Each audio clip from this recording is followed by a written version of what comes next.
5 individuals have been arrested for allegedly attacking policemen at the Siembalanduwa police. The police said that the attack had taken place last night.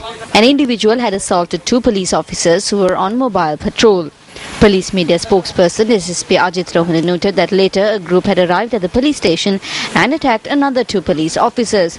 He added that 5 police officers had been injured and admitted to the Siembalanduwa base hospital. We heard a noise, then I and an officer on duty went to see what had happened. Then they started beating us up. A group of 20 came, shouting and threatening to destroy the police station. 2 of them attacked us and the sergeant started bleeding from the nose.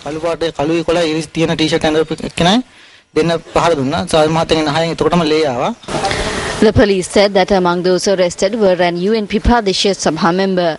Meanwhile, the group had attacked the wildlife officer in Galgamu at around 10 last night.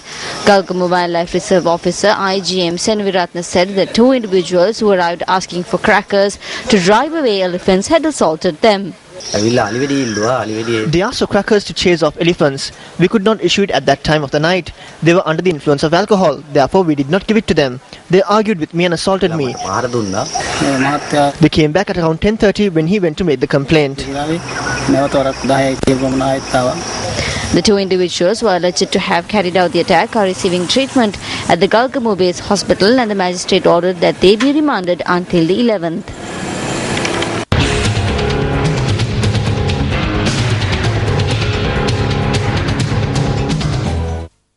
Yesterday, Action TV revealed how an official at the Karapitia Teaching Hospital, who had approval to work as an ordinary nurse at the hospital on contract basis for a period of 1 year, has disregarded the orders of the hospital director and functioned as a matron. A group of nurses from the hospital staged a demonstration last afternoon, stating that as a result of this, grade 3 level officials of the nursing service functioning as a matron, senior officials in the service were now having to follow orders issued by this questionable official. The hospital director, who throughout yesterday took up the stance that the situation that had arisen was in violation of public administration circulars, did a U-turn today. The reason for this abrupt change of heart is this letter addressed by the Secretary to the Ministry of Health to the hospital director yesterday. The nurse in question is the Vice President of the Public Service United Nurses Union. The 60-year-old official retired on the 9th of July 2010.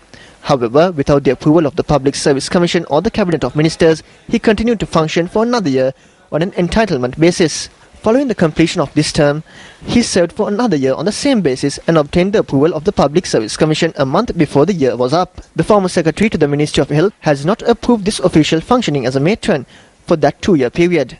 Nevertheless, this official did function as a matron. The reason that neither the hospital administration nor the Ministry of Health took action against this could be because this official is a union leader. However, it is not stated anywhere in the statute books that union leaders are exempt from administrative rules and regulations and administrative ethics. This letter issued by the Health Secretary yesterday allows this Vice President of the Public Service United Nurses Union to continue to function as a matron while receiving an ordinary nurse's wage. Won't the Health Secretary's ad hoc decision set a dangerous precedent with regard to future appointments in not only the nursing service but in the health service as a whole? Minister of Health, this one is over to you.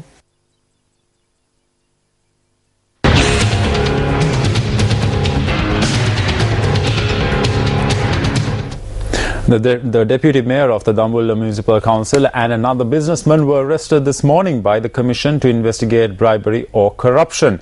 A spokesperson for the Commission noted that they were arrested close to a state bank in Dambulla while obtaining a bribe of 100,000 rupees. The Commission noted that the Deputy Mayor had requested a bribe of 100,000 rupees in order to grant 2 road contracts to an agrarian organization. The Deputy Mayor was arrested when obtaining the bribe.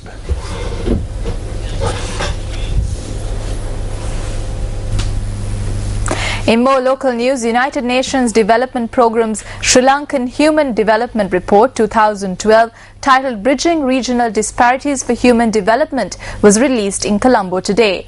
Senior Minister for International Monetary Cooperation, Dr. Sarath Amunugama, was the chief guest at the occasion.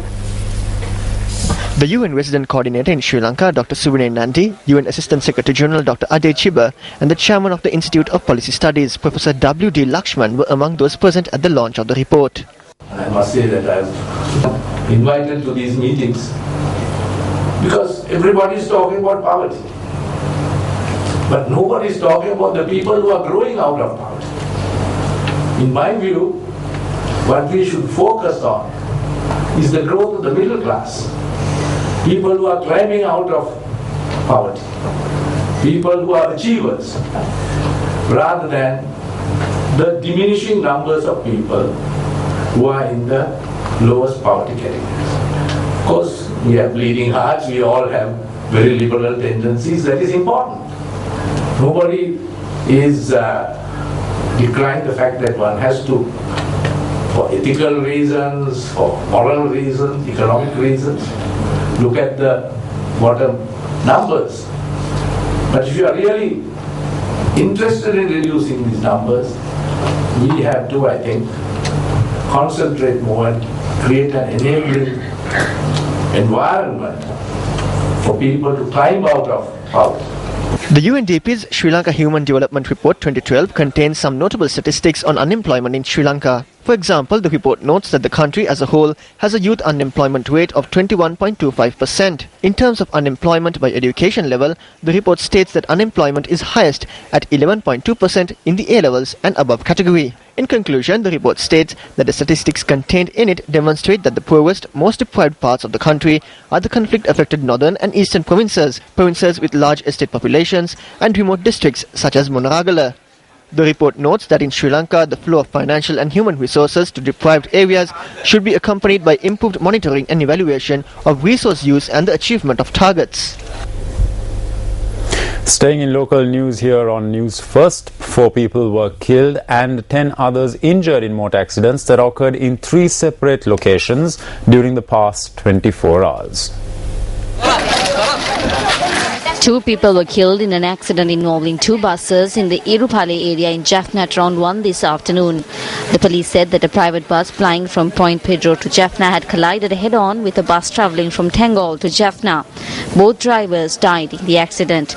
9 passengers who were injured have been admitted to the Jaffna hospital. The police media spokesperson's office said that preliminary investigations have revealed that reckless driving by the driver of the bus flying from Point Pedro to Jaffna was the cause of the accident.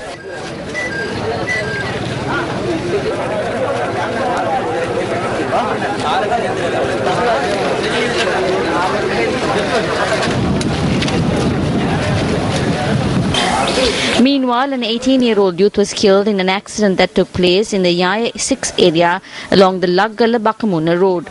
The police said that 2 individuals had been travelling on a motorbike when it was hit by a vehicle which had driven away.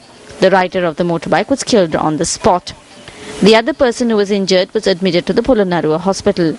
Police said that investigations are underway to apprehend the suspect involved in the accident. Another person was killed in an accident that occurred in the Akurana town early this morning along the A9 road. The police said a homeless person had been run over by a hit-and-run vehicle. The Alavatukota police have commenced investigations to apprehend the driver. Mother of 2 falls prey to a crocodile. 18-year-old schoolgirl dragged away by a crocodile. 12-year-old child falls victim to a crocodile. Area residents charge with rising water levels of the Nilwala river owing to heavy rain. Crocodiles roam the river banks. The Madura District Disaster Management Centre notes, construction of crocodile cages not completed.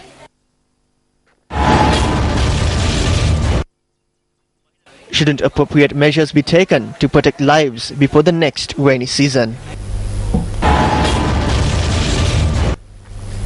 The final rites of the late J.R. Richards, who served as a senior official at the Capital Maharaja Organisation Limited, was held this evening at the Borala Cemetery.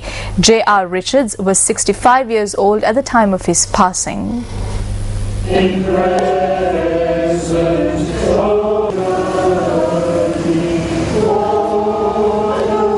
Friends and relatives were present when the body was brought to the cemetery this afternoon.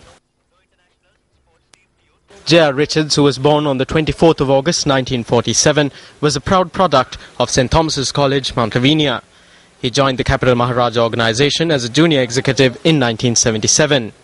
He served as factory director at Eslon Lanka and also served in senior positions in several companies of the Capital Maharaja Group. A number of senior officials of the Capital Maharaja Group attended the funeral.